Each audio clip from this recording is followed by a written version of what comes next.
दो दोस्त और भालू।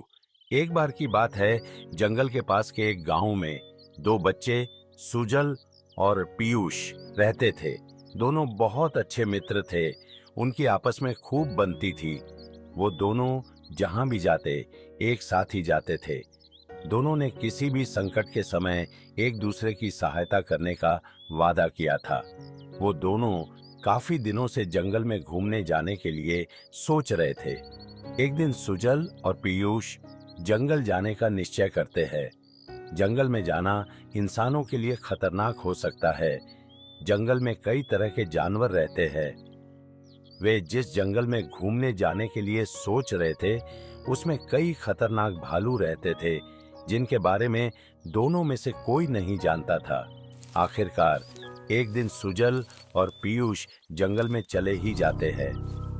वो दोनों जंगल में जा रहे होते हैं, तभी भालुओं के झुंड को इंसानों की गंध आती है।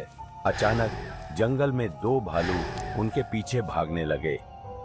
सुजल तो जल्दी से पास के ही एक पेड़ पर चढ़ गया, लेकिन पीयूष को बचने का कोई रास्ता नहीं मिला, क्योंकि उसे पेड़ पर चढ़ना नहीं आता था। पीयूष ने मर जाने का बहाना किया और वही जमीन पर लेट गया। भालू गुर्राते हुए पीयूष के पास आया और उसके चारों ओर घूमने लगा। भालू पीयूष को सूंघकर इसका पता लगाने की कोशिश कर रहा था कि वह जीवित है या मर गया है। पीयूष सांस रोके पड़ा रहा। सुजल को लगा कि भालू पीयूष के कान में कुछ फुसफुसा रहा है। कुछ देर बाद भालू गुर्राता हुआ वहां से चला गया।